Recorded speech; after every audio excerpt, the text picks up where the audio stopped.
যে পেট ভরে খাবার খায়, এটা নিয়ে গত ভিডিওতে কিছু বলছিলাম। আজকে যেটা নিয়ে বলতেছি, যে পেট ভরে খাবার খায় তার সাথে 6টা দোষ এসে মিলিত হয়।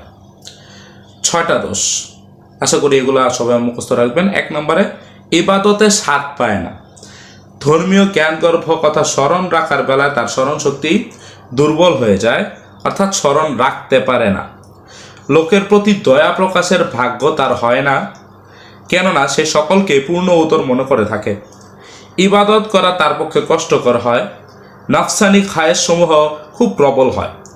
সমস্ত ইমানদারেরা মসজিদের আশেপাশে ঘোরাফেরা করে যেন নামাজের সময় মতো মসজিদে প্রবেশ করে নামাজ আদায় করতে পারে। আর উদর পূর্ণকারী সর্বদা পায়খানার আশেপাশে ঘোরাফেরা করে যেন প্রয়োজন হওয়া মাত্র তাড়াতাড়ি পায়খানায় প্রবেশ করতে পারে।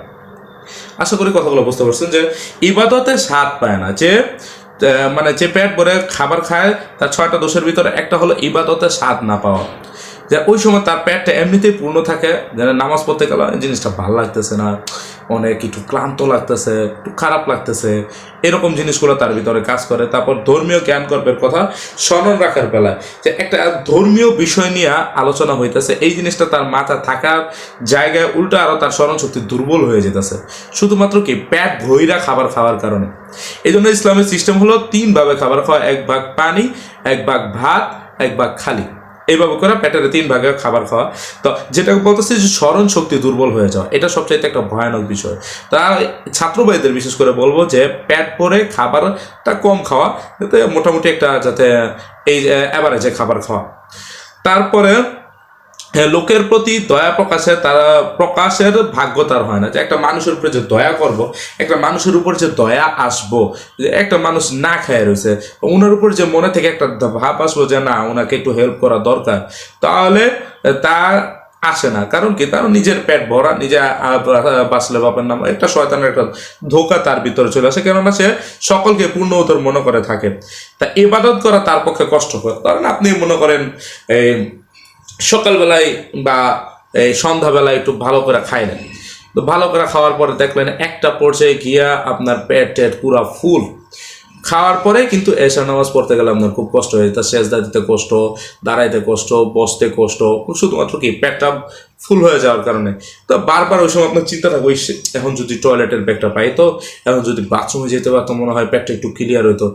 অতিরিক্ত পরিমাণে খাইয়ে নিয়েছি, নামাজে মনোযোগ বসতেছে না, এবার তো মনোযোগ একবারে নষ্ট হয়ে যেতেছে। তারপর নফসানি খায়েশ সমূহ খুব প্রবল হয়। ওই সময় নফস প্রত্যেকটা মানুষের সাথে আছে। এই নফসের যে খায়েশাত প্রত্যেকটা মানুষের ভিতরেই আছে, কিন্তু যখন আপনার বডিতে খাবারের পরিমাণ বেশি পড়ে গেছে, এখন আপনার এই নফসটা কি জায়গা উঠছে বিধায় এই নফসের একটা খায়েশাত আপনার ভিতরে বাইরে যাব।